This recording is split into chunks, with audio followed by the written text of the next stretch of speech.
Well, Okay. what I would say, Mr. Vice Chair, just request a motion to begin the meeting. Wait a minute. I'll say go. Oh, okay.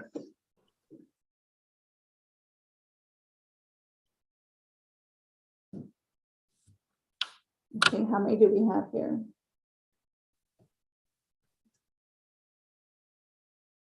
All right, we are live.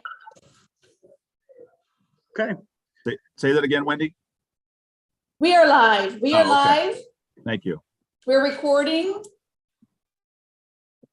All right. With that, welcome everyone. I'm going to chair the meeting today. Our chairman is he's got some more important things to do. No, I don't want to say that. The governor is visiting his county today, and it was kind of last minute, so he asked that he could be excused today. So I'll take over the meeting today in his absence, and I did wish him or asked him to please send our best wishes to the governor and let him know that we would be working on some always very important issues at our ELAB meeting today. So with that, I would entertain a motion to open the meeting and begin. So moved. Thank you, Peter. Okay. Steve, I'm going to have, I know it gets a little clunky to try and introduce oneself because nobody knows who to go next. So I'm going to ask Steve to just give the roll and go down over the members. Okay. So the Chairman Lawrence is not here today. We'll go next to Pat Christmas. Here. Okay. Jesse Daniel. Not here. Okay. The Honorable Lisa Deely. Present. The Honorable Russ Diamond. Here. The Honorable Bruce R. Erb. Here. Ken L. Houston.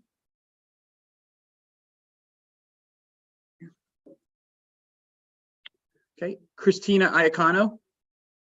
Here. The Honorable Thomas H. Cutts.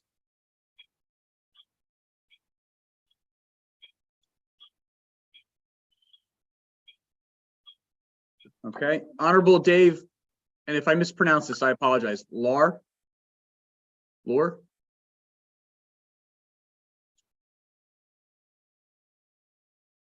Okay. Honorable Jonathan M. Marks. Here. Timothy J. Moran.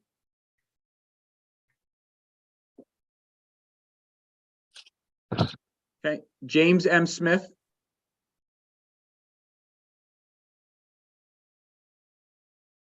The Honorable Peter J. Ursheiler. Here. I apologize if I butchered that. It was perfect. Honorable Daniel J. Vogler. Here. Randall O. Wanger. Here. I believe that's everybody. I think we have Yvonne Hirsch is here as counsel for joint state staff. We have myself, Stephen Kramer, staff attorney. Grant Rasul is also here, and office manager Wendy L. Baker are present. Okay. Thank you, Stephen. Yep. Just kind of ground rules as we always do. Don't forget to mute yourself if you're not speaking. I'm reminding myself of that because I've got heavy equipment outside my office making a lot of noise this morning. So thank you all for being here. And I know we are going kind of through a transition right now. There's some new members coming on and some going off. So that's one of the reasons I wanted to make sure we had the roll read to us because I'm not sure exactly who's on anymore, including myself. So I just wanted to make sure about that. Before we start, Russ has his hand up. Obviously use that function if you'd like to ask a question or jump in. Russ, go ahead. Sure. I just want to actually just to recap on what you just talked about. I was wondering if somebody from Joint State could advise the members that are here as to the status of those members who were appointed by Governor Wolf. And now that we've changed to the Shapiro administration, what exactly is that status? I know that I personally was appointed by the former Speaker of the House, Brian Cutler, but then I was reappointed by him as his status as minority leader. I just wondered what is the legal position of everybody who's on, because I think that maybe Representative Cutts who wasn't a representative when he was appointed now may think that he's not on the committee, but maybe he is. I just don't know. And if we could get some clarification, maybe from the legal at Joint State, that would be fantastic. Stephen, actually, I'm going to ask you to pull the statute that created the board and check to verify this, because I didn't look specifically at it, but I think generally the appointments are the gubernatorial appointments are until your successor is appointed. So I suspect a number of you are probably going to be reappointed anyway because the administration did not change parties. And also your appointments, half of you are Republicans and half of you are Democrat. And that's a kind of broad sweep, but the intent was that it would be politically balanced. So I don't think there's going to be a lot of change with that. But Steve, if you could take a couple minutes and just look at the statute and see what it says about those appointees. Generally, when you do stuff, it's till the successor is appointed. And because the gubernatorial appointees were with advice and consent of the Senate, I believe we're just going to carry over on until we're informed differently of that. I know Russ and Lisa basically just swap places because of who they're appointing leadership people were. I know he's not on today, but since we just got notification yesterday that Jarrett Coleman, I believe he's a senator. I'm sorry, that's terrible. I should look that up. Has been appointed by the president pro tem to replace Fred Sembeck, who retired from the Senate. So we know he's going to be on. He just hasn't been able to join us yet. We still have 3 vacancies where Amy Cozy, Jean DiGirolamo, I'm gonna screw that up. DiGirolamo, that's still not right. But anyway, and Andrew Seffi stepped down, and we have made the administration aware that those vacancies exist, but we haven't received new appointees yet. So we're proceeding on the assumption, and that's like Russ said about Representative Cutts, formerly Commissioner Cutts. We're assuming everybody is carrying forward until we hear differently from anybody else. But Steve? And yeah, And if I might add, Yvonne, I mean, this plays into the ability to officially do business on the board and our quorum numbers. That's what I'm concerned about. Just so that we're all make sure that whatever we do here, we don't have to backtrack and redo it, because we don't. Oh, no, I hear you there. And I was a little concerned about a quorum because we do have those vacancies, but I think we're okay on that. Steve, did you say? There's no express language regarding the vacancies issue. Okay. There's nothing in section 3150.22 mentioning that. What does it say about the gubernatorial appointees in general? I mean, the governor shall appoint X number. Right. Okay. I believe the governor gets 6 appointments, if I'm not mistaken.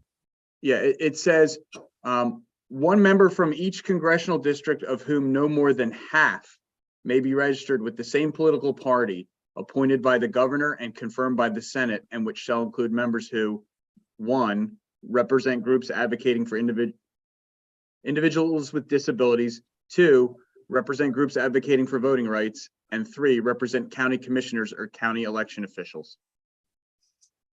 Okay, I think in the absence of the language, we have the authority to continue. If that turns out not to be the case, and we'll do some extra research on that.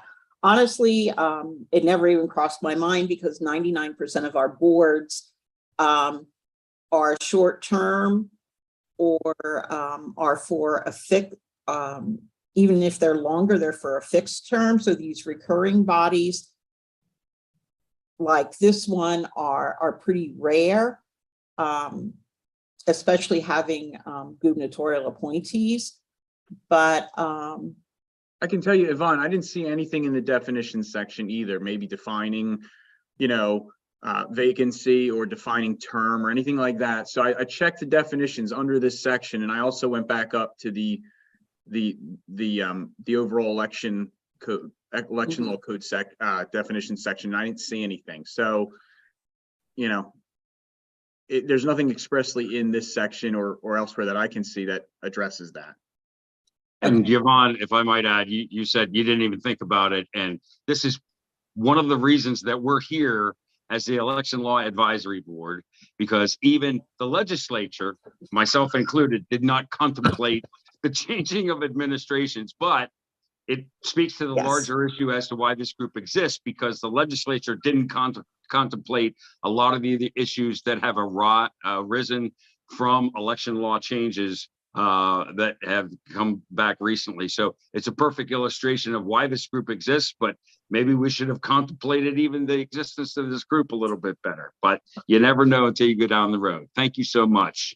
oh, sure. Well, the passing of the act itself has given us a lot of work to do as a board. So they kind of tie together. But anyway, so I'm going to make a command decision and say everybody stays until somebody tells me they have to go. If there were a change in administration to a different party, then I suspect that administration would have been already replacing people. So I say we continue on until challenged. So on that note. Yeah, and I can tell you, I just 5 minutes before the meeting sent my paperwork in, been working with the governor's office on the reappointment. So I know they're working on them. So I think that with that assumption, Yvonne, will continue on because I know we've got 2 topics that are very important to discuss today. And the one is one that I had mentioned to Yvonne a couple of months ago that I would like to see placed on our agenda because it has, as we just heard, since the passage of Act 77, has become a completely different animal when trying to fill the role of elections director. I just last week, 2 weeks ago, we interviewed for the 4th time since 2020 for an elections director. It's unfortunate that this position has become somewhat difficult to fill. There is obviously a lack of very experienced folks, as we've lost well over half of our elections directors across the Commonwealth. And I believe the last number I heard, over 700 years of experience in those roles. That's dramatic. And so it's an issue that I believe has great importance. And so you all had a chance to see the verbiage that Yvonne sent out. And Yvonne, if no one has any objections, I'd just like to, offer up the opportunity to have really an open discussion on this topic of training for elections directors. I will tell you, I'll preface this by saying, Yvonne and I spoke a little bit earlier this morning. When I brought this to her attention, I appreciate the work that the staff has done so far to research this issue. My one concern that I do have is a required certification for a new elections director. I think that could somewhat be problematic because there are so few people that have any elections experience to take on these roles to put another layer of requirements on top of them to get the job, or to get the job and within 6 months could be even more problematic. But I do like the idea of, potentially having continuing education credits in that role. I think that's something that would be very helpful in the moving forward. So Randall's got his hand up first, and then Christina, you'll be next. Good morning. First thing, just talking about appointments, as the governor is looking to replace folks on the board, to the best of my knowledge, I'm the only person remaining on the board who's ever served as an election director. And I would encourage the governor's office to pull some active election directors in.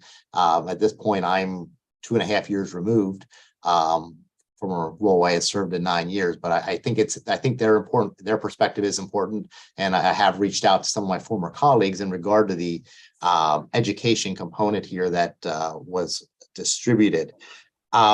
I guess two things I'd like to point out. I believe continuing ed is important. I don't believe 6 years of experience serving as a judge of elections, minority inspector, or majority inspector should necessarily be a replacement for that. You're not going to have any experience dealing with the voter registration side of things, the ballot building side of things, and the other nuance that has the mail ballot side of things, and the nuance that has crept into it. In 1937, I may have gotten you partway there, but in 2023, I don't think that should serve.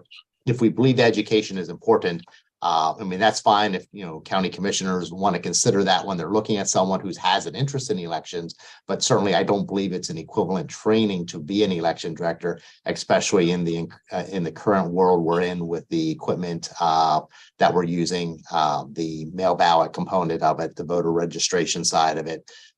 Sure, there's far more that they've never seen. There's more they've never seen than what they have at serving in that role. Secondly, I'm a little concerned that Section 2 applicability may actually end up applying to every person employed by a county election office, which is fine if that's the goal. I'm not sure that's the goal. More, I guess another suggestion would be, maybe we also, as part of this, need to include, that the county needs to appoint a statutory position. I served as chief clerk of the Board of Elections and chief registrar of the Registration Commission. That was my official title, very 1937 election code title. Other counties call them other things. Perhaps the first part of this is to standardize that there is somebody who is in this role, first of all. And then if we're going to do any education requirement, let's specifically limit it to that person and a deputy position or whatever maybe we want to statutorily create that, have that as well, as opposed to, Section 2, I think you could argue applies to everybody employed in a county election office. Additionally, we may wish to give thought to grandfathering those who do have a certain number of years experience in the role. And hired after a certain date, although we'll probably include 70 or 80% of the election directors if we make that a date a year or two ago, requiring they had 2 years of experience. But so again, two things. I don't believe the local election official experience is adequate, and two, I think Section 2 is way too broad and is going to create problems. Okay, Christina, you're next. I agree with just about everything that Randall had said. In fact, my main issue was striking Article 2 of the Act for poll workers with the 6 years experience. I just think that's got to go completely. When Randall had talked about a statute, I would really recommend that the attorneys take a close look at Colorado. Colorado has they have a county support coordinator that works. It's that person. That role is appointed by the Secretary of State. They work under the Secretary of State. They're basically like another Jonathan Marks, but we can't clone you, Jonathan, and you have a lot of work to do. And that person in that county support coordinator they have regular meetings with every county election director. They help with continuing education. They help with ballot design. They would help to eliminate the issues that have put us in a national spotlight here in Pennsylvania.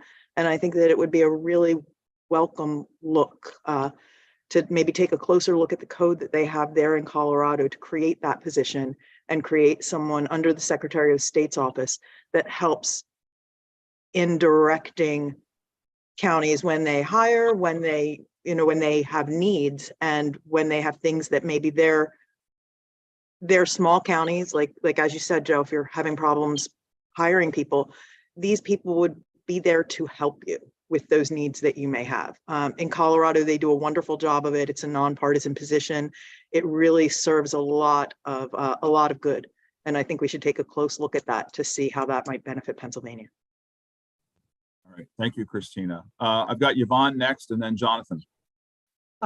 Just from a staff perspective, this draft is really just a starting point. None of it was intended to be carved in stone.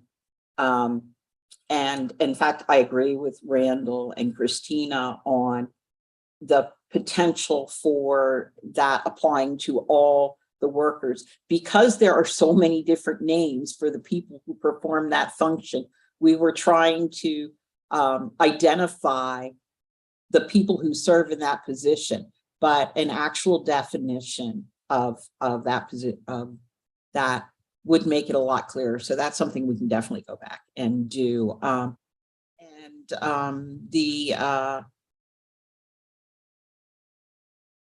The notion of experience, again, probably should have said experience as an election director. So those things, grandfathering in people with X amount of experience in the director role, whatever we end up calling that, is probably more appropriate than serving as a judge.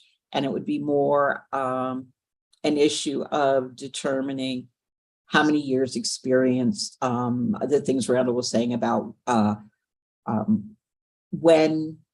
recently how long have they served and when were they appointed?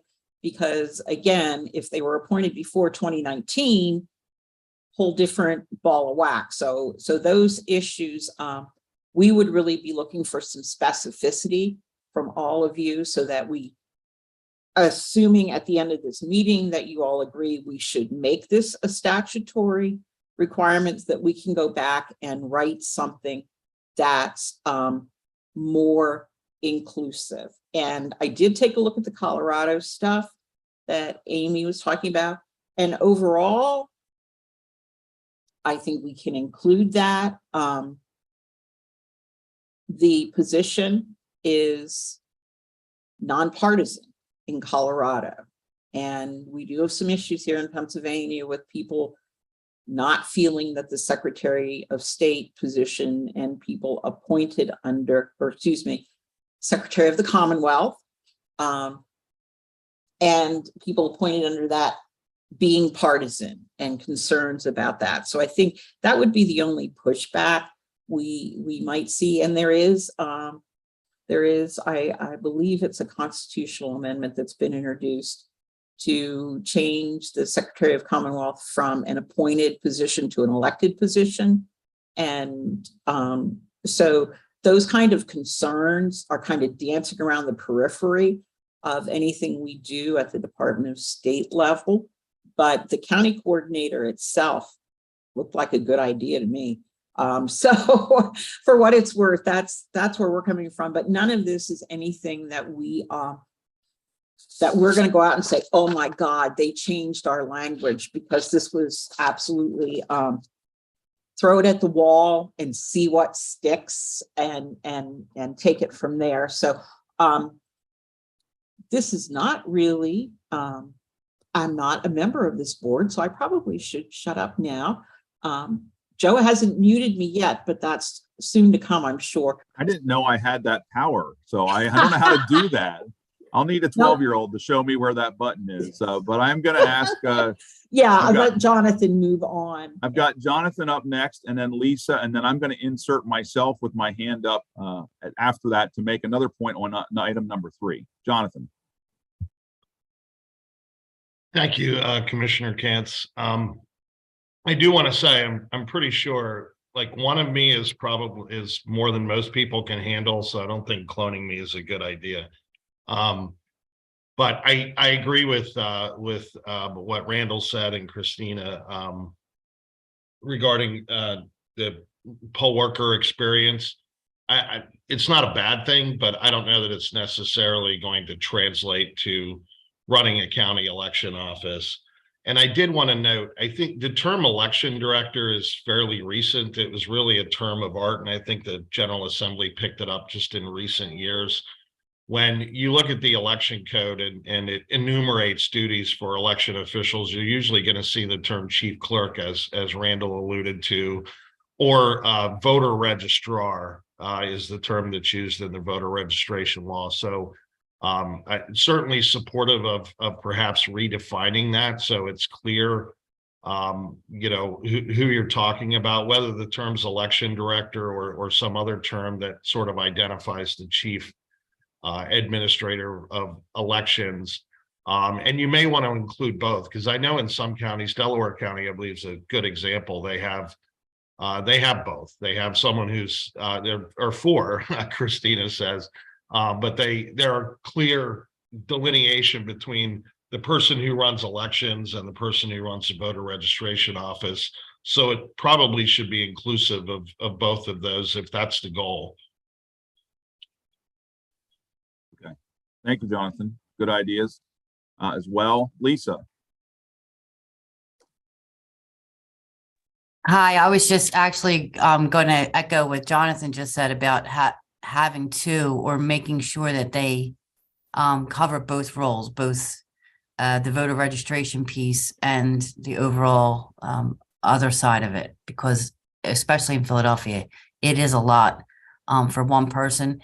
And, you know, all in all, I think it's a good idea. But like you said, Joe, if it could not be mandatory, that would be ideal. And, you know, training is never a bad thing. I'm all about training, retraining, you know, there's always something to learn. So I think it's a good idea. Thank you. Thank you, Lisa. Yeah, and to that point, I want to just touch on item number 3, when it says within 6 months. Some very recent experience in our county. We had a brand new elections director come on board right before the fall election, had a special election, and then had to prepare for the primary. So literally within the first 6 months, a brand new person with very little experience in elections could be faced with 3 elections. So I think that 6 months is very aggressive and not realistic. I would ask that we consider, if we consider that language, we at least make it 12 months. And I would also change the end of that sentence and redact the words "and pass an examination." Not that I don't think that that's important. Obviously, it all depends on how difficult the test is. But sometimes having someone in there that knows more than nothing is better than knowing nothing. Pat, you're up next. All righty. Thanks, Joe. I largely agree with everything that's been said. Joe, I was going to flag the point that you made with some of the circumstances folks stepping these jobs for. They're going to have other things to do in that first 6 month period. So 12 months, you know, maybe the appropriate bit of latitude. I would also stress that what's been noted about, you know, we don't want to shrink the pool any more than it's already been shrunk. And I think I like the latitude of providing either the option for having a training course that's run by the department in consultation. I mean, I think that's also really important with CCAP and with the associations. The national option is, I think, appropriate as well, but would also need like that 6 to 12 month, whatever the consensus lands on latitude. I think the number of folks who are able and willing to step in these jobs are just too few to shrink the pool further. But I've largely agreed that everything else that's been said. All right, thank you, Pat. Anyone else have any thoughts on this language involving the training and possible certification of our elections directors. Jonathan. I'm certain you've thought about this. I just, the other thing I want to note is, as I looked at this, this is going to make the job more competitive, and pay for the job is going to have to be more competitive as well. If you're introducing a certification requirement, obviously that person having some professional certification is going to result in a more competitive market for election officials. So in addition to potentially shrinking the pool, you also, I'm sure mindful of the fact that it's going to make these jobs more competitive, which is not a bad thing, but it's something to think about as well. It's not a bad thing as long as we've got a good 67 of them to start out with. Right. Yvonne. You're muted, Yvonne. Sorry. I did not mute you.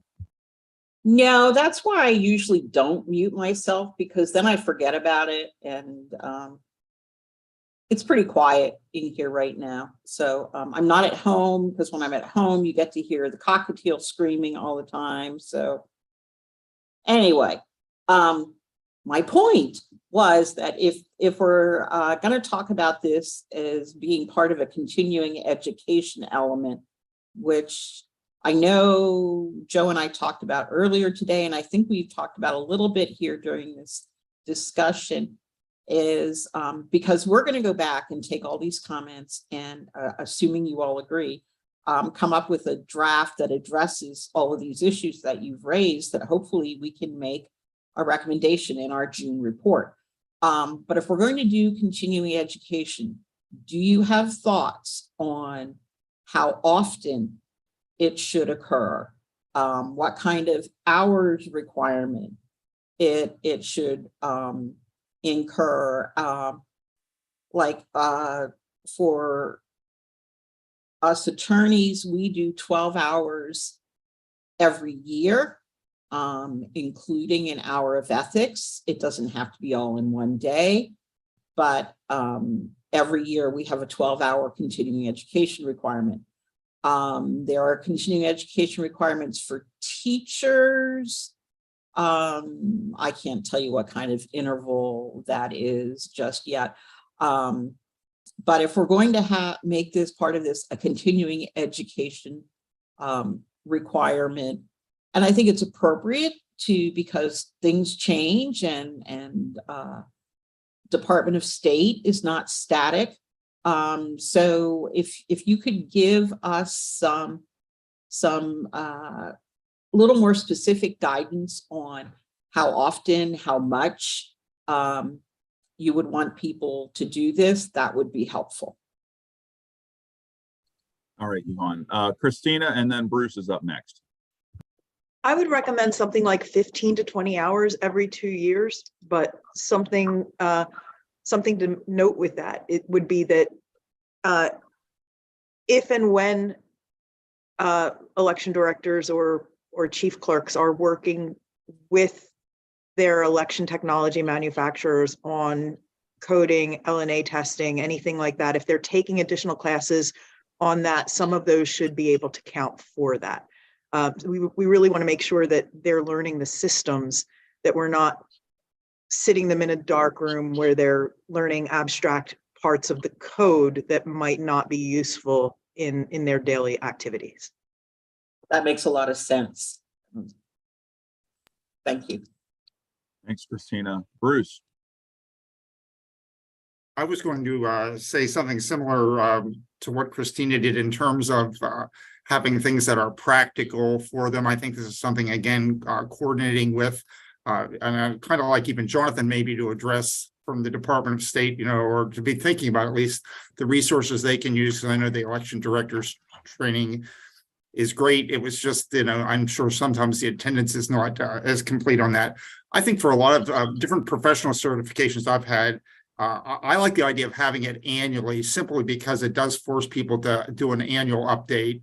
So they have to do at least some of those hours on an annual basis. And I was thinking like 12 hours annually, just like 2 6-hour sessions or 4 3-hour sessions, something like that. But and again, would like to have them as much as possible be Pennsylvania specific, just because I think that's most of the sorts of issues that our elections directors address. Thank you, Bruce. Thanks. Jonathan. Yeah, I wanted to comment on that. I agree. We have an annual, well, we don't have it. It's actually the Western and Eastern county election officials have an annual conference every year, and we do training there, but it's we tend to get the usual suspects. I don't mean that in a bad way.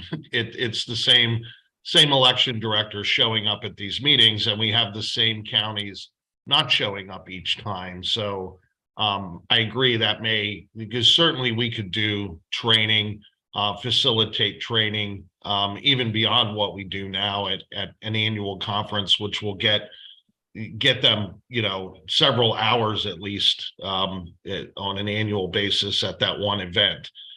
In terms of the department's capabilities, I mentioned in the budget hearing yesterday before the House that the department does have, we've created a division within elections. We've created a division of election administration, and its primary purpose would be to do training for counties. We certainly have heard what you've said, what county officials have said over the past several years, that this is a real need, and we're trying to fill that need.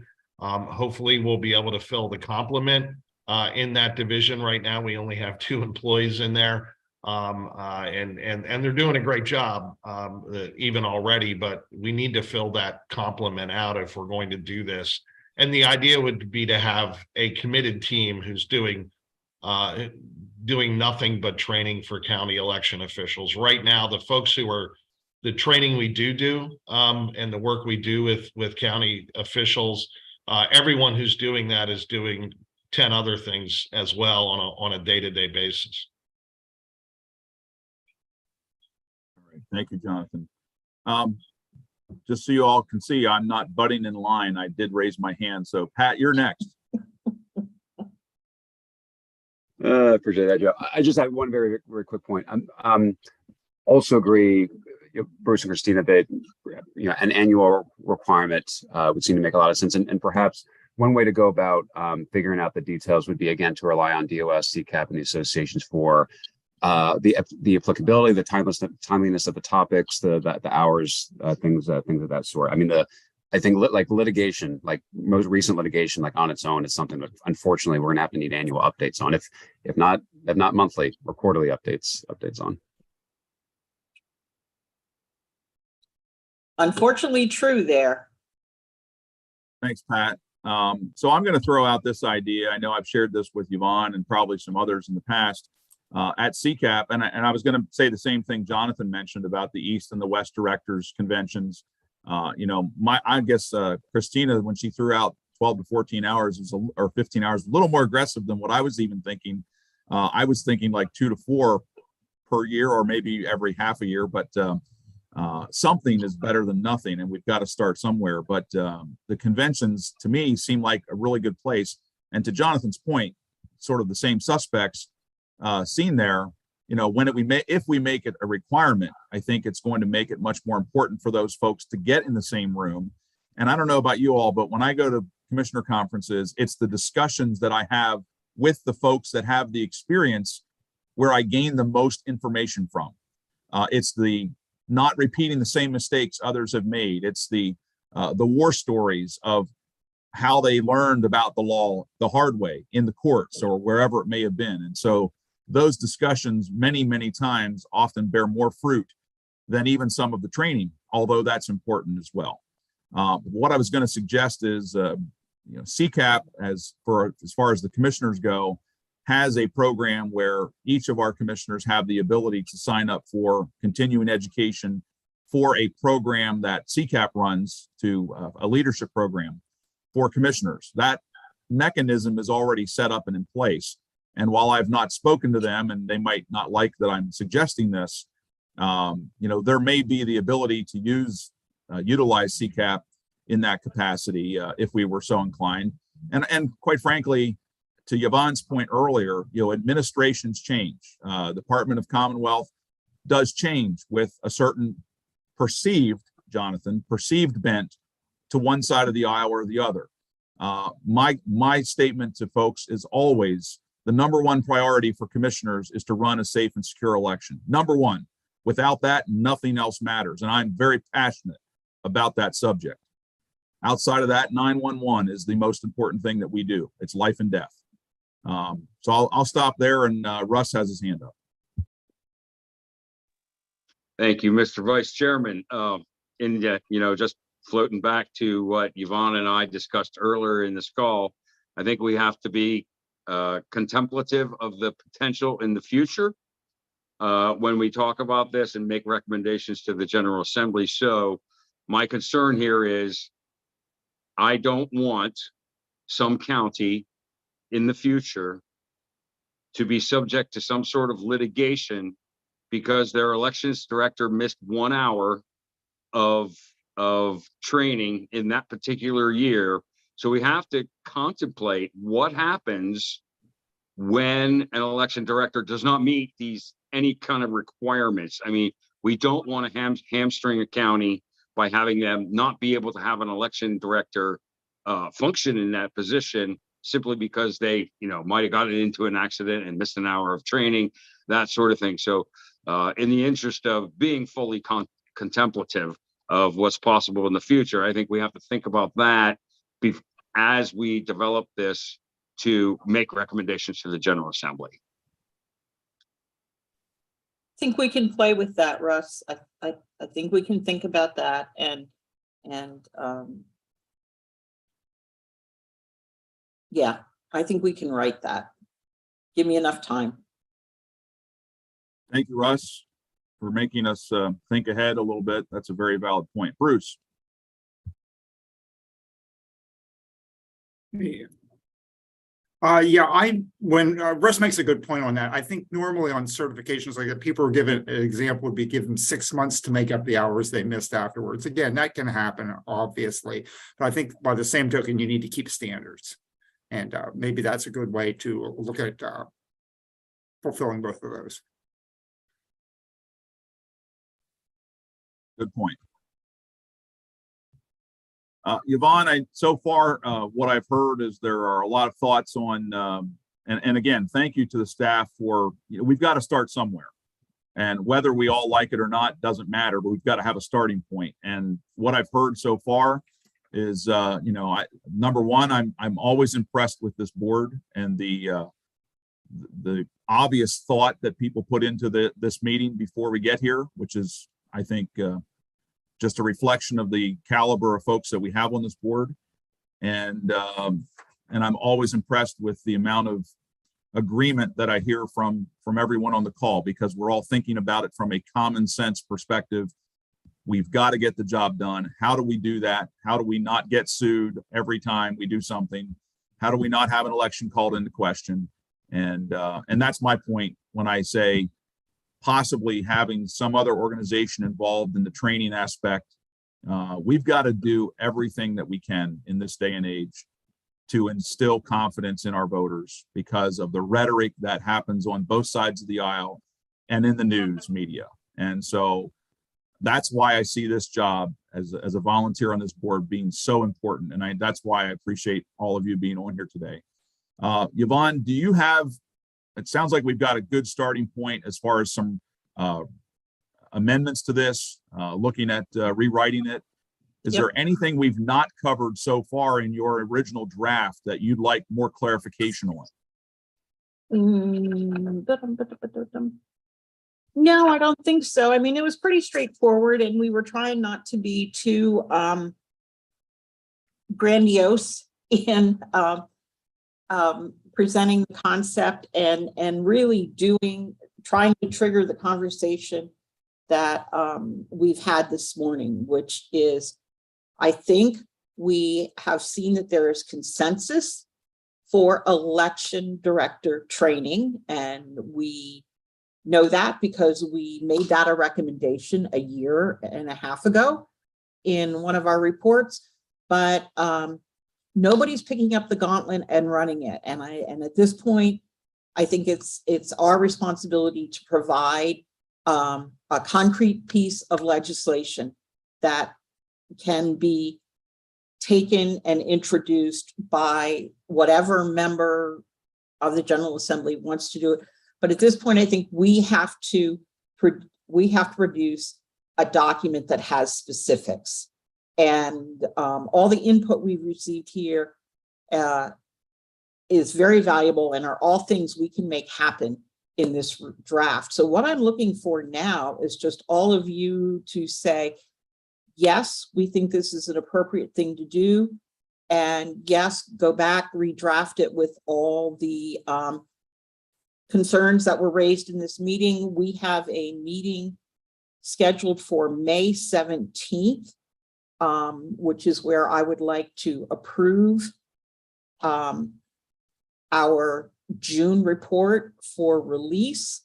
And in this would be one of the proposals that would be in that report. We will get the draft language. I swear to God, I will keep this deadline to myself. 2 weeks before the meeting, so you all have time to read it and review it, so that when we do meet on the 17th, you can tell us, you can just vote, is this going to be one of our recommendations or not?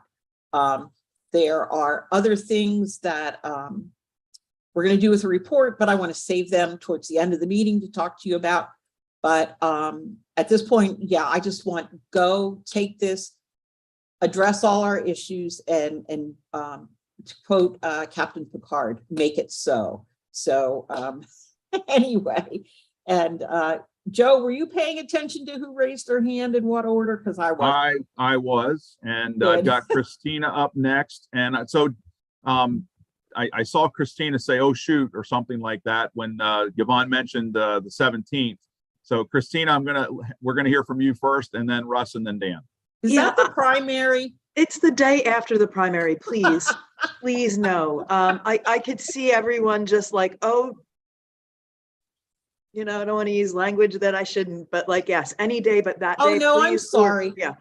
I was looking at my calendar. May 17th is my broadband group. May 31st is when I have you guys. down. All right, I'm gonna breathe a sigh of relief and mute myself and put my hand down. Recover. Thank And you. all the hands go down, Yvonne. So Okay. Yes, I'm sorry. I have my list of meetings that I have coming up in the next 3 months, and I read the wrong entry. You guys are May 31st. So we forgive you. that should not be an issue for anybody. Everybody, Christina, take a deep breath. Yeah, that date was ringing a bell in my brain anyway. My son is actually being a poll worker for the primary. So I guess that's why the date was ringing a bell in my brain. But Jonathan said he'd be tired that day. I don't quite understand why, but I Yes. mean, I for once, I'm not on the election board this year, obviously because of being on the ballot. So I have no issue with it, but I think it's probably wise to wait till the 31st.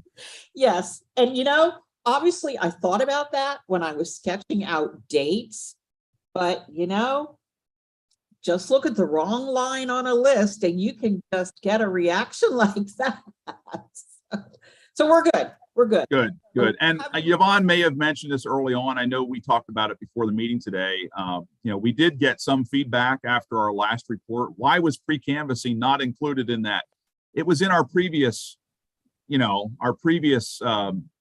statements that we put out, reports. So it's not that it went away. It's just that we had other things to talk about as we're talking about right now.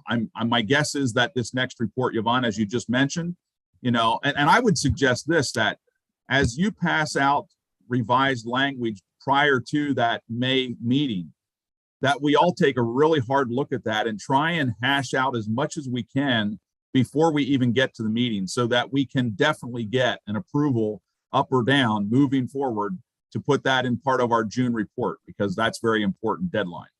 Yep. Well, and the other thing, because we did get so much pushback on why wasn't pre-canvassing in the report, I've made the decision going forward that each annual report will have a chapter that is just the status of all prior recommendations, and then have an appendix that actually lays out the prior recommendations, so that every time we issue a report, we remind people that, hey, here are all these things we talked about. This is what's happened with them, and this isn't what's happened with them.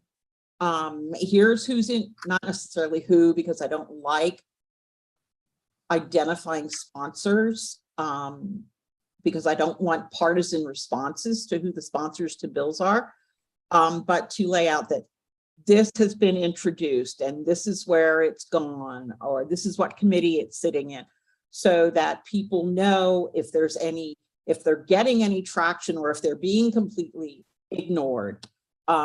So those two are going to, those things are going to be pieces of each report going forward, so we don't hear anything more about that. And like with the mail-in ballots, there's a package of bills in the House right now that contains all of our recommendations. And there's a co-sponsorship memo circulating in the Senate that would also introduce most of our mail-in ballot legislation. So pre-canvassing isn't the only issue that we want to remind people that, yes, we said it and we didn't forget about it now and it didn't go away. And there are 50 or 60 bills right now before the General Assembly on elections. And given the fact that the House really didn't start doing anything until about a month ago, that's a lot of bills that are in there already. And I believe I saw 3 or 4 that all are on pre-canvassing. So at least some people are paying attention and realizing that that's still an issue. But I want to be able, having learned the lesson from the mail-in ballot report, I want to be able to have every report say, this is everything we've said, and don't forget it's out there. And by the way, here's the actual language if you want to go with it. So that's my goal for our next report and our reports moving forward. So, and obviously, we will also identify things that don't support our recommendations. I mean, there is legislation that's been introduced that would abolish mail-in balloting. And so that's something we would also acknowledge in our, what is the status of these recommendations. So anyway, so that's one of our plans going forward, is to be able to do all of that. So we don't get questions again that like, oh, have you abandoned this issue? And no,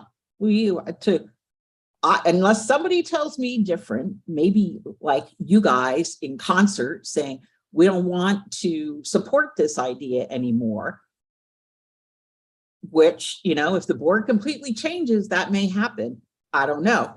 But until then, I think we need to be able to reinforce this is what's been offered. This is what's been suggested on a regular basis. And then we don't get any of that kind of questioning. Well, and to that point, Yvonne, you know, the next meeting, we may have some new members, newly appointed members. So, yes, you know, that's going to take a little bit more time potentially, which is all the more reason I think it's important and imperative that we get that out ahead of time and try and push each other to get some consensus on what we'd like to see to vote on at the May meeting. So, Yep. Guys, I've got 10:56 on my clock. We've got a hard stop at noon. We've got one issue for today's discussion remaining, and I know that it's an important issue. I know it's in the news a lot. I know it's shared on both sides of the aisle, and I was just going to preface our discussion by saying this. I worked when I was in college. I cherished working at my local poll, mainly because I got to skip class that day. But nevertheless, always made up my work. being part of that process as a young person was very important to me. And even back in I'm going to date myself here, in the late 80s, early 90s, when I did that work, I even back then heard people come in on a regular basis. Why don't I have to show my voter ID or whatever it was, my driver's license or whatever it was, some sort of identification. This is long, long before this became a hot topic politically.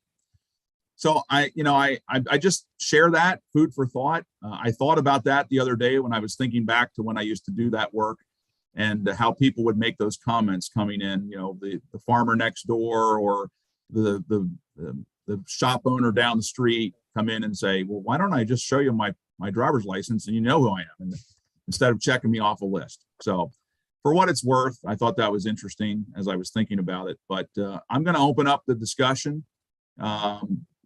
Again, raise your hand if you'd like to start out. And we've got some language that staff has sent to us. And let's have a discussion on voter identification and where we go from there. But don't all speak at once. I will volunteer that we looked at some statewide surveys, and generally most Pennsylvanians are in favor of some form of voter ID. It's not particularly partisan. The one study, I think they had 47% in favor among Democrats, and that was the lowest thing. But overall, it seems to be pretty nonpartisan, and that most people feel it's a reasonable thing to request voter identification.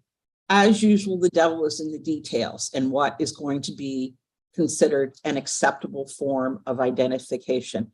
So what we gave you, we looked at the rest of the world, and I know what the other states are doing does not drive Pennsylvania, but the first section we put in our piece was to look at the states that have voter ID laws and what are the most common forms of photo ID that they ask. So that was our first list. And then we talked about the first-time voter requirements under the federal law. And then we made a list of not all, but some of the forms of non-photographic ID that are acceptable in more than one state. I mean, there are some states that just have, at the risk of sounding judgmental, weird stuff that they, but they're like a one-off kind of thing. So if you guys can agree on what should be Pennsylvania's, one, that we should have it, and two, what should be the acceptable forms, we can write this as a piece of legislation to be presented at that May 31st meeting as well, and do it in that mailing far enough in advance that you have plenty of time to review and react. And on that note, I will stop. And again, I think Russ was first. Yeah, Yvonne, I've got Russ, then Lisa, and then Randall. I just wanted to share a thought as you were speaking about that.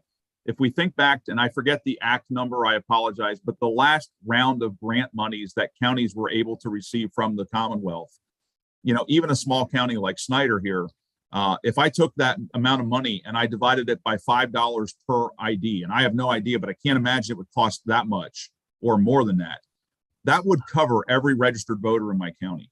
So I don't know that's just our small county here, but just food for thought. But yeah, I've got Russ, Lisa, and then Randall, and then Dan Vogler.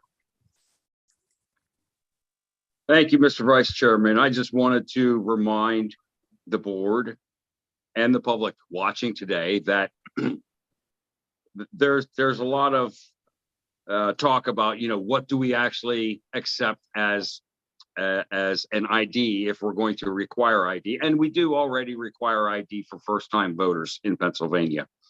But as far as, I believe We currently accept 16 different kinds of documents for ID. And I just wanted to remind the board that in House Bill 1300, which was passed by the Senate and the House and vetoed by Tom Wolf, and then reintroduced slightly different form in House Bill 1800 during the last legislative session, we kind of blanket covered that by instituting a new voter ID card and having the Department of State send a voter ID card to every registered voter in Pennsylvania, so that every registered voter would have that card so they could use it to show ID when they do go up and vote. A lot of what we're doing now is we're relying on either other agencies of government or other levels of government to produce the ID that we find acceptable for use in elections. And I think that even as a standalone idea, I mean, House Bill 1300 was an omnibus bill that included a lot of different things. But even as a standalone idea for voter ID alone, I do believe that having the Department of State, because the Department of State, you know, is kind of in charge of the statewide uniform registry of electors, create that identification card that would serve as a useful piece of identification when you do show up to vote, if we're ever going to require voter ID for all voters. I think that is probably the best possible solution, because now we're not relying on other agencies, other governments to create the documentation that someone has to show to prove their identification. So I just wanted to put that in everybody's mind that we've already proposed that in the General Assembly. It didn't get past the finish line, did pass the House and the Senate, just we had the governor veto it. This administration may be more amenable to that proposal than the previous one was, but I think that it's a valid idea that is worth pursuing and talking about. Thank you. Thank you, Russ. Lisa, I have you up next.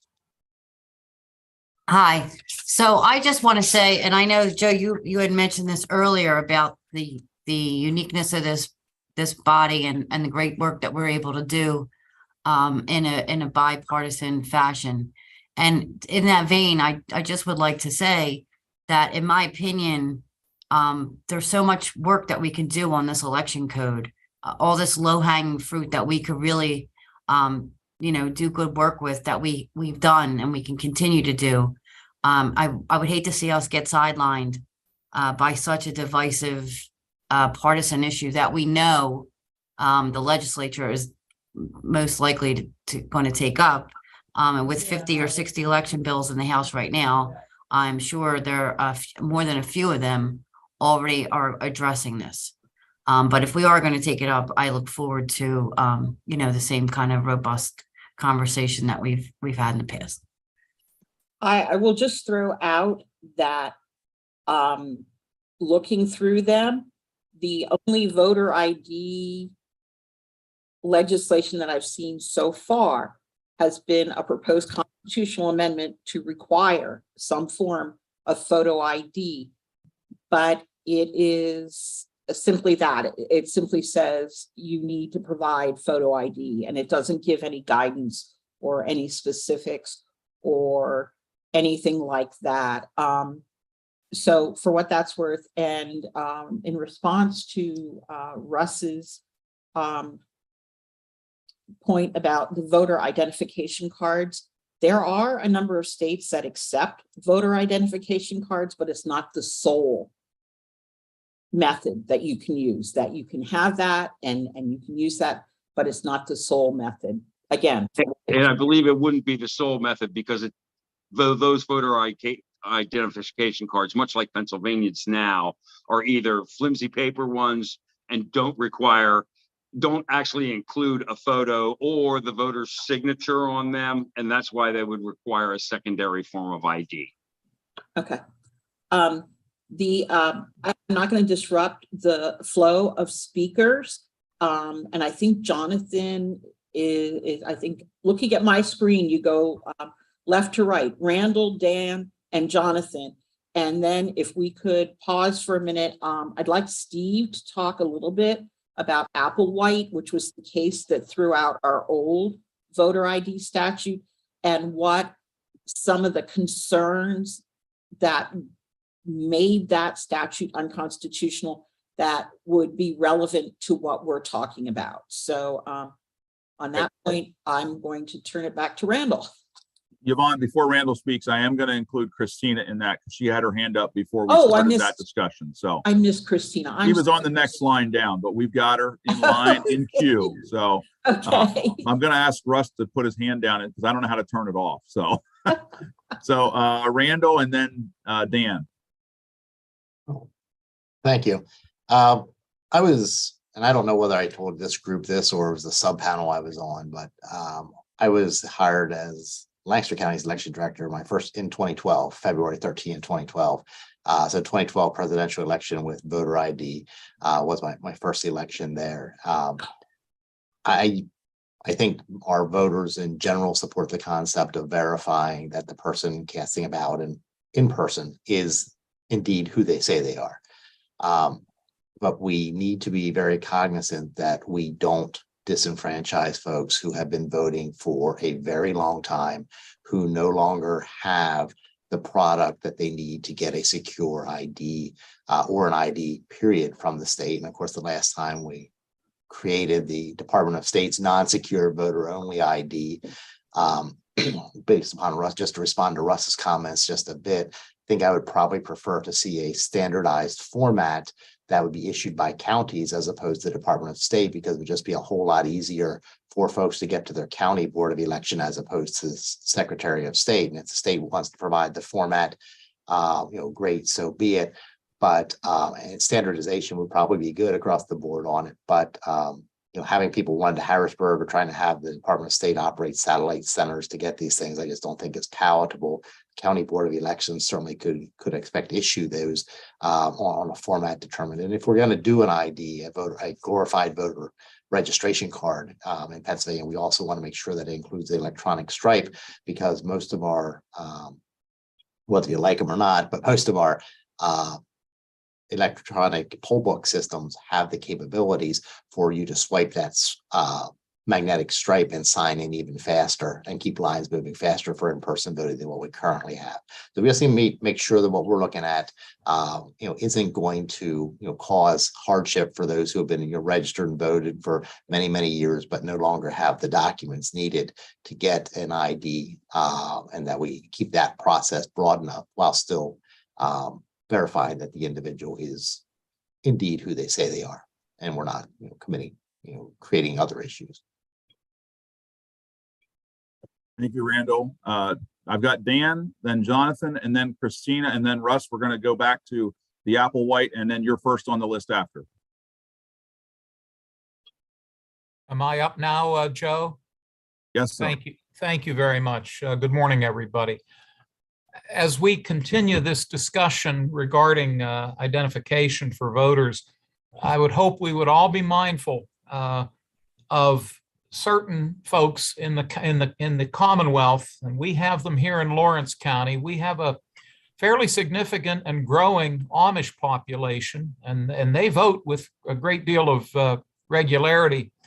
Their religious beliefs preclude the use of photographs. So I'm hopeful that we, as we determine what our recommendations are going to be, that we keep that in mind in terms of hopefully not strictly requiring a photographic ID, or at least allow for some exceptions for perhaps religious beliefs. I'm citing the Amish. There may be some other groups out there that have similar sets of circumstances. So I simply ask that we keep that in mind. Thank you. Thank you, Commissioner. Jonathan, you're next. Yes, thank you. I agree with the previous points that were made. I think one of the bizarre outcomes of the previous attempt at voter ID is that it is what it didn't include. Like permit to carry a firearm, which is a pretty strict vetting process.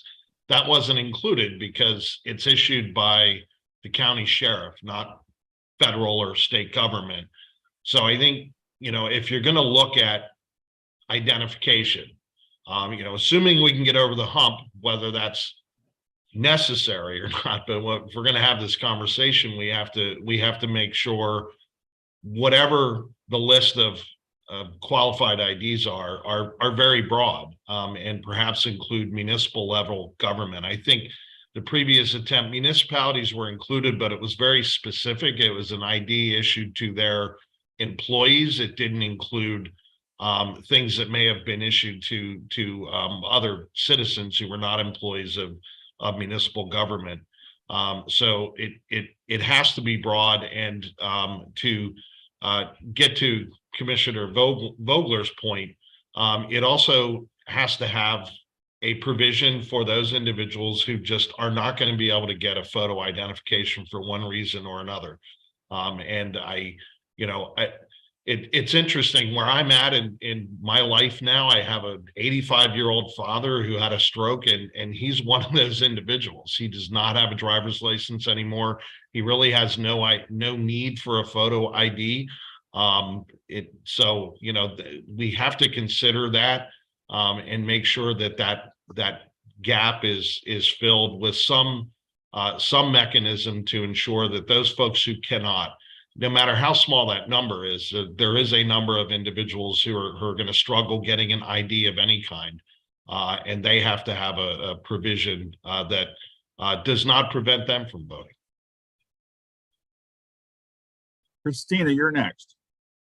I agree with everything that Jonathan and Randall said. They touched on a lot of the points that I had, so I'll be really brief. And that is with HB 1300 and HB 1800, I believe that the voter ID card that was supposed to be issued by the state would have a strip, but it would mandate e-poll books. And I'd like to make sure that as we discuss voter ID, we don't discuss mandating e-poll books with voter ID. I think that e-poll books are a separate discussion and that they should be certified by the state at that level first. We should not be trying to tie anything into this ID in a way that is just going to make more training, more monetary issues, and additional equipment for counties. That will be another expense. And everything else was already touched on by Randall and Jonathan. Thank you. Thank you, Christina. Always an important issue with commissioners, I can tell you, when it comes to expense. Let me see here. Where is Steve on my screen? Okay, you're in the top right. Go ahead. Yeah, hi. So Yvonne and I talked about this, and we thought it would be a good idea just to kind of briefly just rehash the holding in Applewhite v. Commonwealth, the 2014 case that dealt with the 2012 voter ID law. We have to be mindful of this, that when we're crafting some ideas for voter ID, that we don't offend this holding. So I know we briefly mentioned it in one of our past reports, but I'm just going to kind of just briefly highlight it. And I think actually some of Jonathan's comments kind of are relevant to that holding. The 2012 voter ID law essentially required all in-person voters to present photo ID.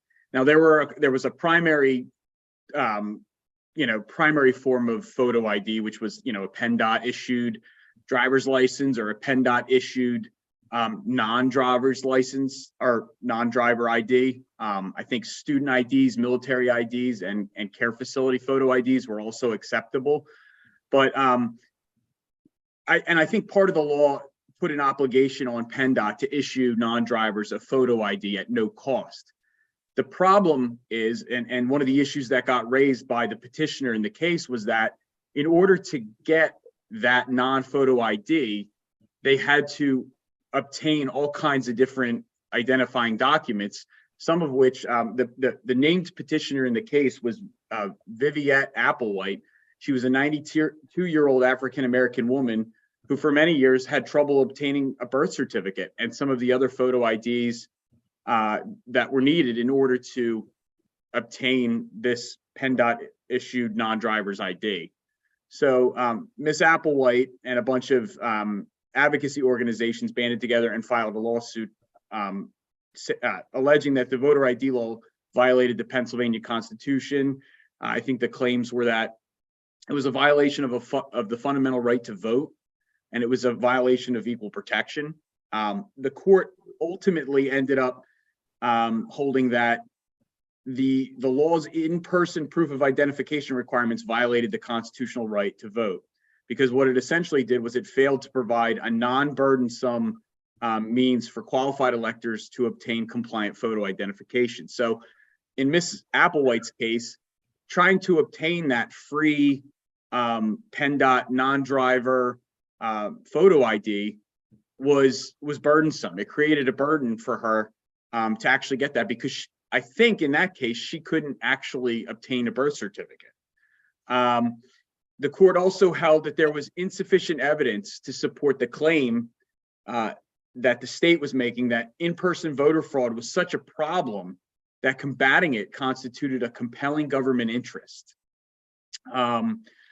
And I think they also held that restrictions on the types of compliant identification that they had bore no reasonable relation to the goal of establishing identity. So essentially, the court held that that law, that 2012 voter ID law, had the effect of disenfranchising valid voters.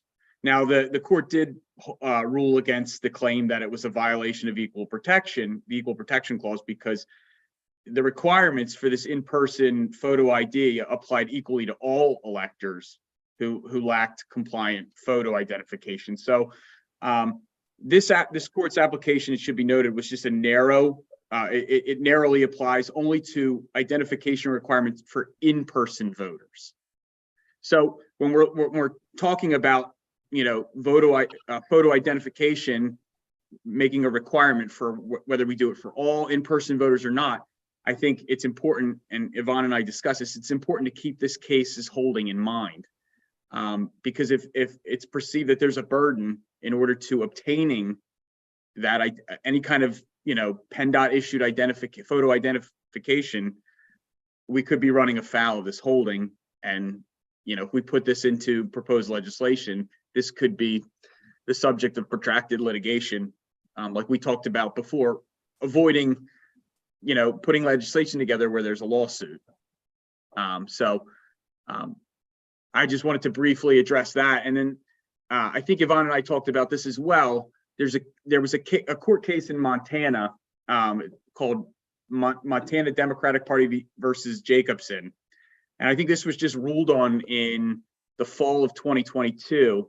The holding in this case is just more specific and narrow towards a specific issue, but I just thought I'd make you aware of that. The court in that case held that requiring young voters who use a student photo ID to vote, their law required that individuals who would use that type of identification would also have to use an alternate or a secondary form of identification in order to have valid identification. The court in that case said that that was a violation of the Equal Protection Clause, because it was creating similarly situated individuals, younger voters, differently than the rest of the population. And it also said it didn't even meet the rational basis test, because there's no evidence whatsoever that younger voters are more inclined to commit voter fraud. So that's just another case that came out in that holding is from the fall of 2022. Okay, thank you, Steve. Getting back in line now, I've got Russ and then Pat next. Thanks, Joe. I think everybody's points here are very, very well taken as we contemplate, drawing something up and making a recommendation. I just wanted to address a couple of the things that Randolph said. Our proposal in House Bill 1300, I do not believe was a photo ID. I believe it was a more durable ID card with I believe it would have had a magnetic stripe, but it was automatically sent to every current registered voter in Pennsylvania. So traveling to Harrisburg or even traveling to the county would not have been an issue with that. Now, If you're going to talk about including a photo on that more durable voter ID card, well, that's a different story then. But we do know that the Department of State already interfaces with PennDOT regarding, making sure driver's license numbers are on there. I don't see that would be a major step forward to actually share those photos as well with the Department of State. Now, I do have some concerns about the sharing of information between state departments, as Jonathan may remember from some of our state government hearings about what is done when that information is shared. But I don't think that sharing the photo information from PennDOT to the Department of State for this purpose only is a huge step beyond what we're already sharing in that data. The other thing I wanted to mention is that for instance, Jonathan's 85-year-old father, who has no photo ID, if they were automatically mailed a more durable voter ID card from the Department of State, that's at least a start for people in that position. And then, if the fallback, if you don't have a photo ID card because of age, infirmity, religious beliefs, whatever, I think then the fallback is, okay, well then bring one of these second forms, that confirms that, yes, you're this person, that sort of thing. So I think that there are ideas there that we can make a workable thing that also complies with the provisions of the Applewhite, because I think, and maybe somebody can answer this question. When we require ID from a first-time voter, how does that differ from what the voter ID law that was declared unconstitutional? How do those two things differ? Because I think that we can write something here that at least is similar to what we require from first-time voters in Pennsylvania. And since that's kind of a federal mandate, I don't see how we can have a federal mandate not withstand scrutiny here in Pennsylvania if we're just complying with that same level of provisions, if you understand what I'm saying. So Steve, I don't know if you could weigh in on that or not. Well, I mean, I think it's a good point. Again, this is a Pennsylvania Supreme Court holding, so I mean, it creates precedence. If we were to do something similar to what occurred in that case, that's just precedence out there that litigators could use to attack a piece of legislation that gets introduced like that or gets enacted like that. So, but I think it's a worthy point. I mean, I guess the idea that for first-time voters, it's more of a narrow application than having all voters, people who voted in past elections having to provide the photo ID. But again, that's just, my point was just to make you aware of that case. That, I mean, it's still precedence in Pennsylvania right now from the Pennsylvania Supreme Court. So, at the risk of being rude and interjecting, I want to follow up on what Steve was saying. The federal law for the first-time voters, you have two options: a current and valid photo identification, or the list of 5 alternate documents, which are a utility bill, a bank statement, government check, paycheck, or other government document that shows the name and address of the voter.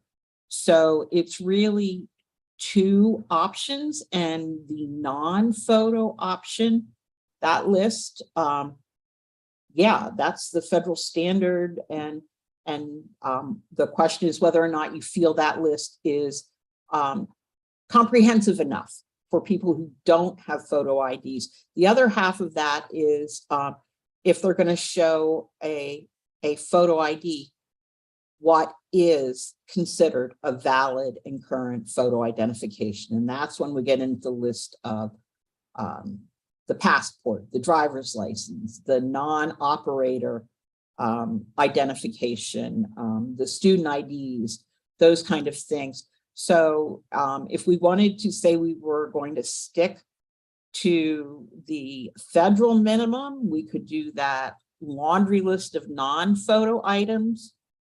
And currently Pennsylvania law says you can't add or detract from that list. The feds allow it, but our statute said that list and nothing else. So if we wanted to add things to that, we would have to propose an amendment and deal with that provision that says no more, no less. But we still would have to address the issue of what constitutes a current and valid photo ID and come up with a list like that. So that's where the Fed would come in. And like I said, Pennsylvania right now, when we incorporated the HAVA, the federal minimum requirements, we specifically said, that's it. That's all we're going to take.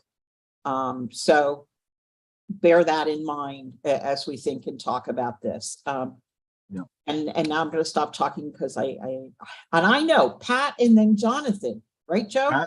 Pat and Jonathan, and I do not think you're rude, Yvonne. I was actually going to go to you on that issue.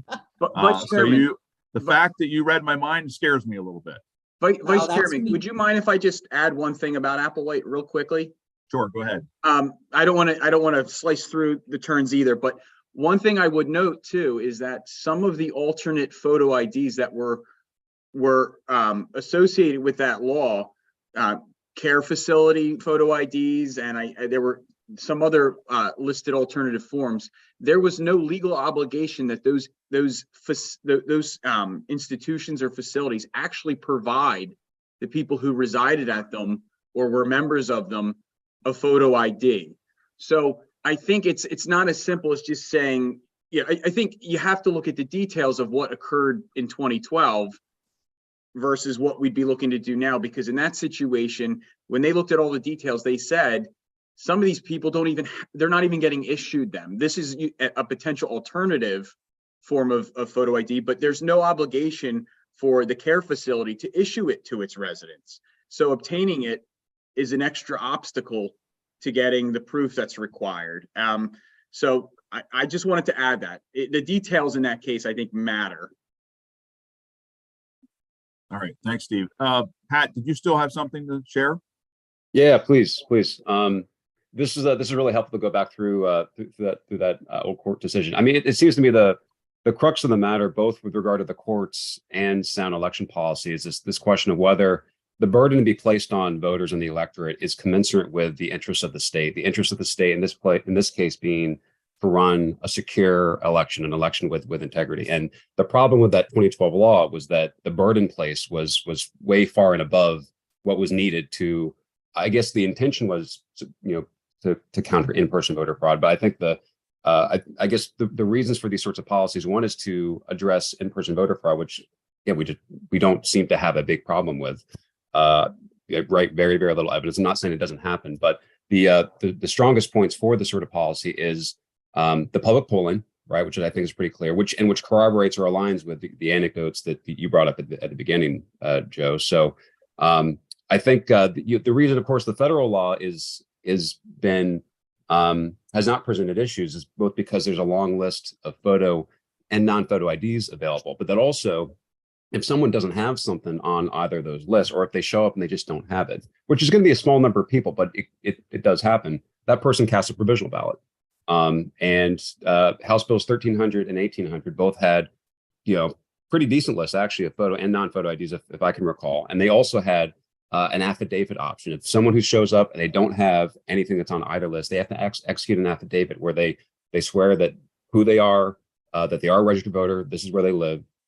They sign it, and then they go ahead and vote. So there's a number of different kind of ways of doing this. There's the strictest versions of voter ID, photo IDs only. If you don't have one, you're out of luck, and you may have the option to cast a provisional, but then you have to provide that photo ID like within 6 days or something. I don't think I know that's a policy that I would have very serious concerns about. But then there are a whole bunch of other states that have photo options, non-photo options, affidavit option. And then, those states, again, at least today, they don't seem to have had any litigation issues. And then further, at least that I can tell, they don't seem to have had issues with voters being turned away. But the details do matter. I mean, in Miss Applewhite's case, not only was the burden of navigating the procedures to get that ID, not only was it difficult, in her case, it was impossible because of when and where she was born. I happened to be on the phones for Committee of 70 at the time and was trying to talk to folks. I mean, it was just a poorly written law.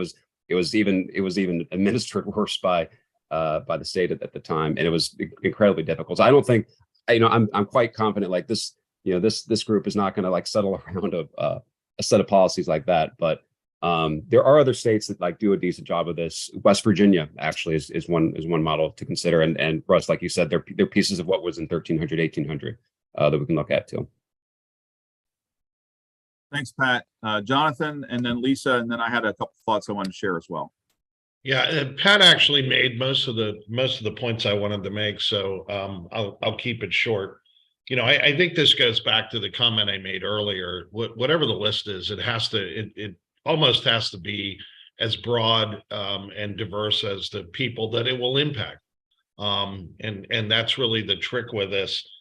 Pat mentioned affidavit, and that was another issue with the current law. There was a provision to sign an affidavit, but you had to swear that you were indigent, that you couldn't, it something I don't know that I would have been comfortable signing myself. So, if you're going to have an affidavit, and I think that's an important component of this to cover that, albeit small, that group of people who are not going to be able to get one of the forms of ID, photo or non-photo. It has to be a pretty simple, straightforward affidavit that people are going to be willing to sign, so that that doesn't create a stigma that may drive people away. All right, thank you, Jonathan. Lisa. I am concerned about the perception that people have of this board at this juncture, right before next year's election comes out with a recommendation for voter ID. But if we are, one thing that if we're going to look at it, we should also look at amending the list for first-time voters for Pennsylvania so that it says that any state issued ID. Right now it says Pennsylvania ID, and that creates an issue for people that just moved here and don't have their Pennsylvania ID yet. And we're just asking them to identify themselves. So I think that needs some clarity. And I would also say that back to the Applebaum, if anybody knows, back then it wasn't that hard to get a birth certificate. But right now it's quite a lengthy process. So. All right, thank you, Lisa. Yvonne, I'm going to say just a couple things, and I'm going to go to you next. Sure. No problem. Just, and I heard Lisa's comments early on. My concern is this, and I stand by what I said earlier about this board. We're all adults and I think very respectful of each other.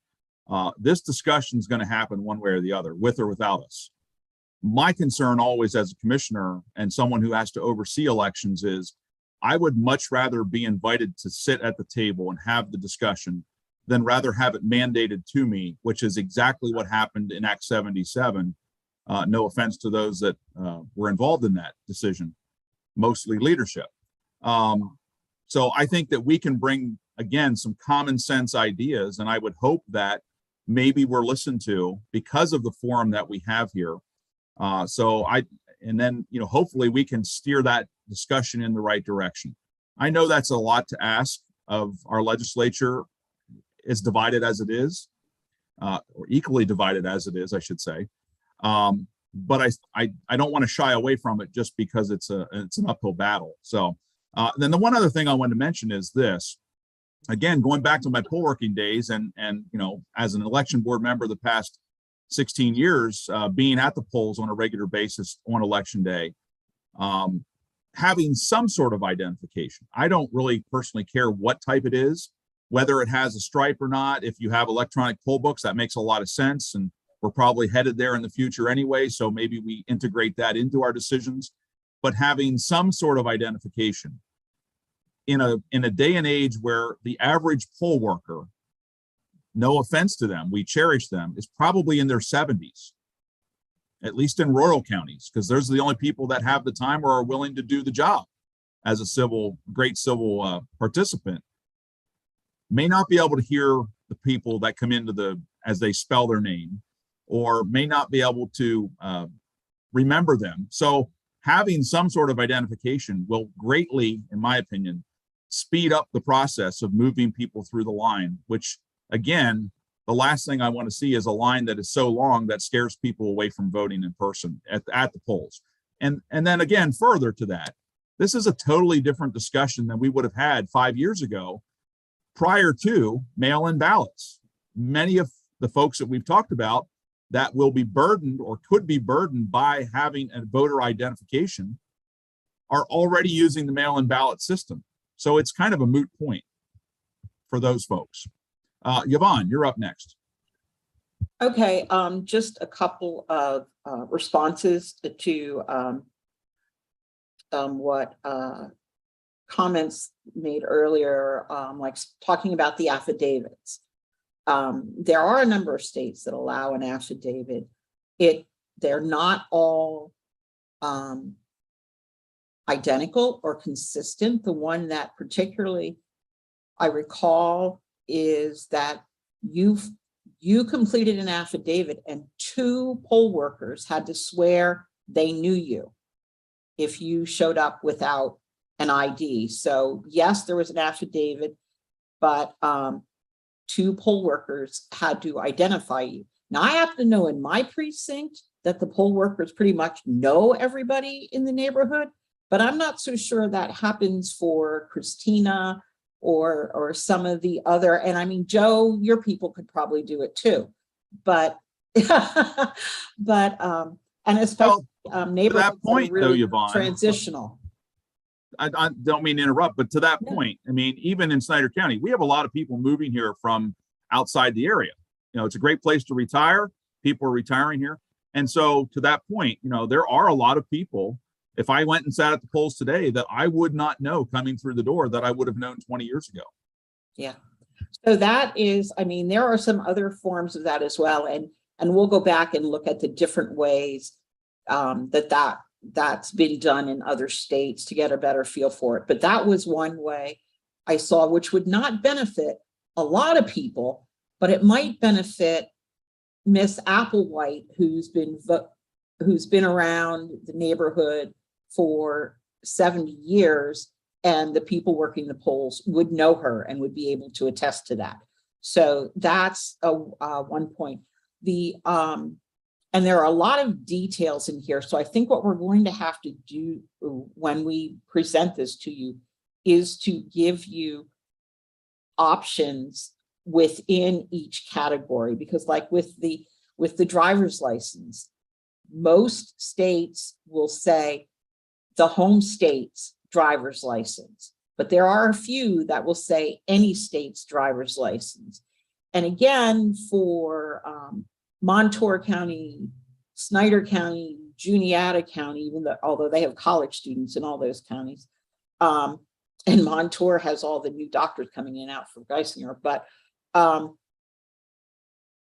would think more in the Southeast, where you have people moving from Jersey and Delaware and those kind of places, that you're going to have people coming in who are relatively new, who have not gotten their driver's license updated yet. So in those kind of circumstances, that we probably should consider whether that should be part of the requirement.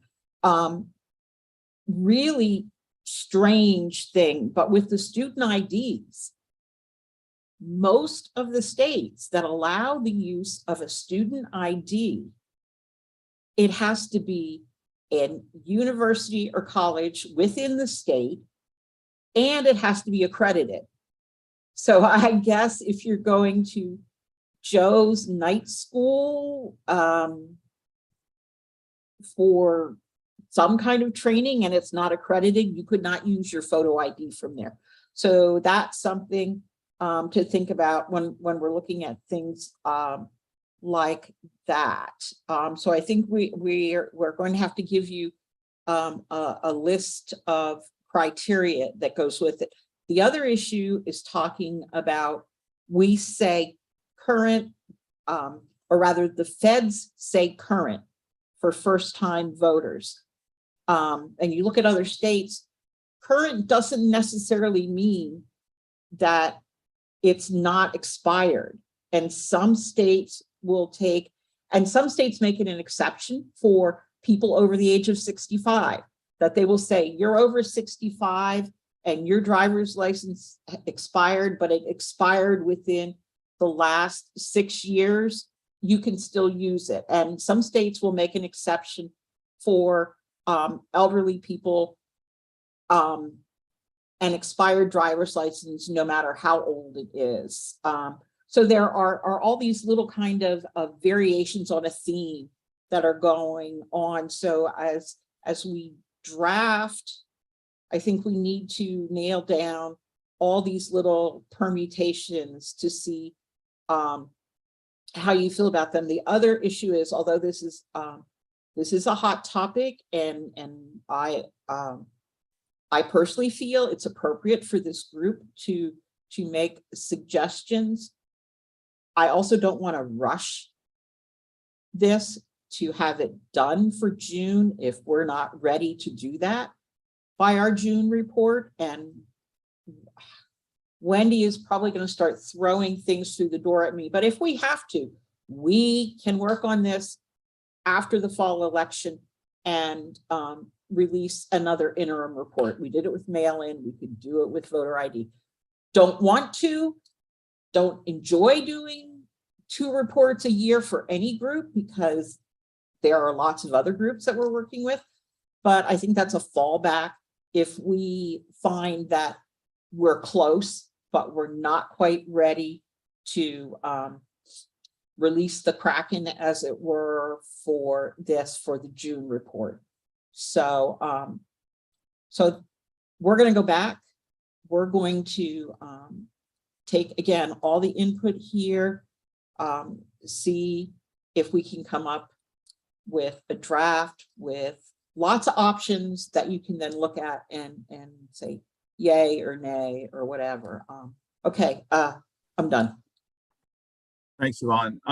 Just one other thought I had, and I think Russ had mentioned this earlier, and I was reminded of it, before. Again, we all know this. The county is already mailing out an identification card to new voters. There has to be a way to do something that works. We just have to find the common sense solution. So with that, Jonathan, you're up next.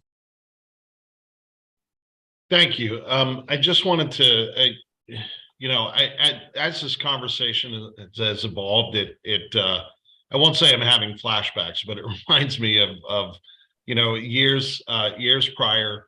This is a divisive issue. I think we've already established that. I appreciate that this board's willing to tackle this divisive issue, but I do want to note, I think it's important to note that the issue that this is trying to solve is largely a perceived issue. We don't have widespread fraud.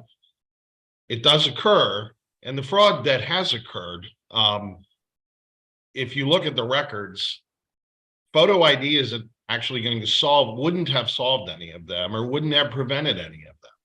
Typically, they are local officials or local candidates who are connected with local officials undertaking some sort of, activity to subvert elections. It happens, it seems to happen more at the local level, and it's about local politics more than it is about state or federal politics.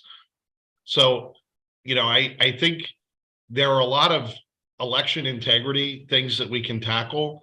I don't know, this one would be at the top of my list just because it wouldn't prevent the kinds of fraud we have seen over the years. So, I do appreciate that this group is willing to have the discussion. I know it's something people are talking about. I think it's important to remember, though, that, you know, this is a solution to a problem that in my 20 years, I haven't really seen. I haven't seen in-person fraud. What I have seen are local officials sometimes working together as bad actors to impact the outcome of an election. And there are ways to address that. This isn't one of those ways. Lisa, then Yvonne, then Russ. Hi, so I'm agreeing with Jonathan, and I would just respectfully ask that when the staff prepares the recommendations, that there is an option for a recommendation to not expand the current voter ID, but to look at it, but to expand the accepted requirements for first-time voters. That would be a great option to just put there, even though it might not get a lot of agreement, but I would like to see the option there. Thank you. We can do that, Lisa. That's not a problem. We can definitely do that. Oh, it's me, isn't it? It is. Okay, just a quick update to the conversation that Russ initiated at the beginning of this meeting, and we have received information that Governor Shapiro has submitted his recommended appointees to the General Assembly for confirmation, and that the remaining board members appointed by Governor Wolf will remain on the board until those replacements have been confirmed. So again, my psychic abilities are just astounding. So anyway, so I wanted to share that, which should help deal with, you know, you love me, Russ. I see you. Anyway, you know, this is totally personal note. All you people out there listening to this, totally personal note. If you can't deal with life with humor, then your life's going to be so much more difficult and so much harder to get along with people. So you just gotta be chill and take everything with a grain of salt. And that's my personal philosophy soapbox moment plug for the universe for the day. And having said all of that, I will turn it over to Russ. Well, thank you, Yvonne. Yeah, I do love you. You know, it's funny because every time I see you, you have your camera tilted so high that you're at the very bottom of your screen, and the little icons in the Zoom meeting cover up all your face. So all I see is your hair. Okay, 5 feet tall. There you go. There you go. Well, you can just Oh, it's point your the way- camera down a little bit more, but then I'd see your work too. No, there you go. Just to reflect on Jonathan's comments, I get what he's saying about this not being at the top of his list of priorities for all the things we need to accomplish. And I would tend to agree. We need to accomplish a lot of things on this board. But I would also, as a member of the General Assembly who interacts with my constituents often, I'll go back to Joe's original comments about poll results, about voter ID. That this is one of the top issues I hear about when I talk to people on the street. And one of our jobs in the General Assembly, since the incidents of Act 77, is to make sure that we have laws on the books that allow the people of Pennsylvania to have confidence in our elections. And it's that perception kind of matters a whole lot. Perception is reality. The support this has is bipartisan. Majority of Pennsylvanians, I think it's like 70%, 75%. That's our call in the General Assembly, is to respond to public support of policies. If on top of that, we are also improving the perception of the reliability of our election system, that's icing on the cake. And our role on this board, even though I'm a member of the General Assembly, is to advise the rest of the General Assembly in a thoughtful manner And as we've been talking about here. So I do think that this is an extremely valuable conversation to have.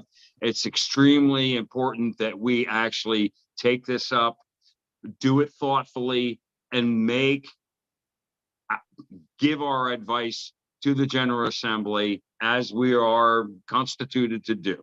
So whether it's actually addresses anything that's mechanically happening or not, it certainly is going to go a long way in addressing people's current perceptions about our election processes, as I hear from my constituents when I talk to them all the time. So thank you so much.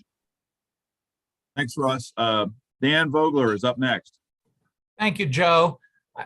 I'd like to ask Yvonne just to maybe clarify what you just reported to us relative to the composition of this board. Am I to understand that new nominees have been submitted to the state Senate, which could mean that some of us, depending upon when the state Senate might vote, some of us might be moving on? Is that your understanding? Yes, that is my understanding. I have not seen the list of individuals yet. But presumably that's probably public record somewhere. And I will try to find that and share that with everyone after the meeting. But yes, it could mean that some of the members will be moving on the gubernatorial appointees. So, but yeah, we'll try to get our hands on that list. We may even have it, but I just don't have it in front of me. And so I told you everything I know so far, but we'll follow up and see what we can do with that. No, I appreciate that. And just for the standpoint of continuity, though, it sounds as though there are some folks, and it was mentioned earlier, who will be remaining by virtue of by whom they are appointed. So Correct. My only fear was that this entire board could be wiped out all at once. That's not going to happen. And No. I'm glad to know that there will be some folks remaining so that you do have that continuity. Thank you all very much. Nope. Russ and Lisa at least did not aggravate their appointing people and have been reappointed. But yeah, that could happen. I will say quite honestly that it took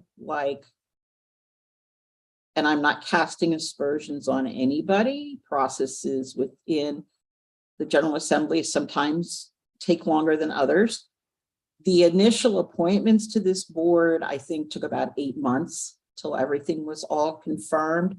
So we could potentially have new people by May 31st, but I'm not really expecting that. The General Assembly is working on budget hearings, as Jonathan attested to earlier, and I think some of the rest of you have had some experience with. They're focused on budget. The primary is coming up. I'm just not sure they have enough time to do the confirmations between now and the end of May. So, and until they do, we'll just keep working with you guys. And even though the list has been submitted, they may end up not all being confirmed. So again, it's a process. It will probably take a few months, and we'll get, note from Wendy, only vacancies will be filled. Anyone who's on stays on. There we go. Answers that question. As I say, every time the phone beeped, I looked because she sends me secret messages all the time and I'm not always paying attention.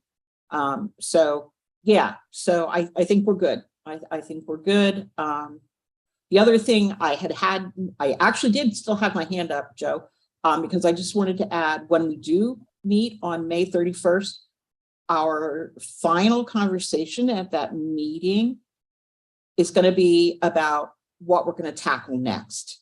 We have our list. We have things we want to talk about. There, I need to talk to Joe and Ken a little bit about where I think there's been the most interest expressed. But at that meeting, we are going to be talking about where we're going forward, what issues and what topics we're going to talk about next. And I got to go because we're running out of time. Joe, do your thing. I'm going to have Jonathan go first. We've got 3 minutes remaining.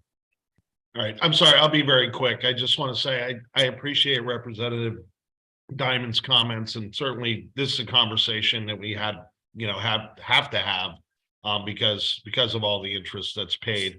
I do hope, and it's a nice segue from what Yvonne said, I do hope as we move forward, we can look at things that will address some of the documented fraud we have seen, whether it's increasing penalties, whatever. I do think we need to look at those things as well. If we want to increase confidence, we actually have to solve the problems that we know are occurring. So I'm done. Thank you. All right, we've got 2 minutes left. I'm going to say something, and hopefully I don't take up 2 minutes. But again, to Russ's point, I don't want to argue that commissioners are closer to the people, but that could be the truth or not. I hear this issue on a weekly basis, and I hear it from people on both sides of the aisle, both Republicans and Democrats.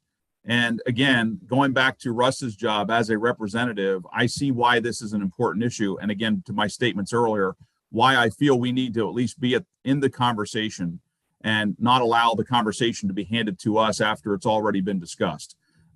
This is an issue that is perceived, I'm sure. I know in my county, I put my results up 100% confidence in our outcomes, but that does not change the fact that there were people on both sides of the aisle that do not trust the system. I want more people to vote. I want people to be encouraged to vote and feel the confidence to be able to go out to their polls or vote by mail and make sure that they know their vote is going to count.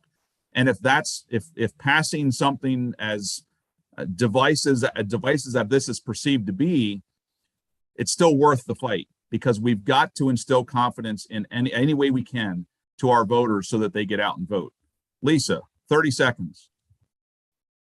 I just want to say for my voters, they see this as a barrier to access for voting and a way to disenfranchise them. So we have to be real careful in, how we do this.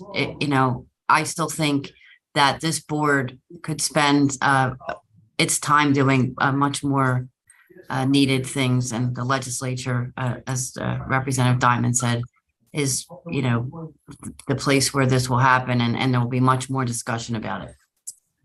And the one thing thank you, Lisa. The one thing I know for a fact, I just know you guys too well. I know there is not a single person on this board that wants to see anyone disenfranchised. I know that from the comments you've all made. And so that is our common ground, folks. That is where we begin and where we are going to end today, unfortunately, because of time. But thank you all for your attendance. We will see everyone again on May 31st, not the 17th. We wish you the best in your primary, and be sure to keep attuned to the emails that will be coming out with the verbiage from the staff, and thank them once again for all of their efforts. Mr. Vice Thank Chair, you just real all. quick, make a motion, Yes. just request a motion to adjourn. So moved. Thank you, Peter. We'll see Yay. everyone in the future. Thanks, Bye-bye. See y'all everyone. later. Thanks all. Bye-bye. Bye.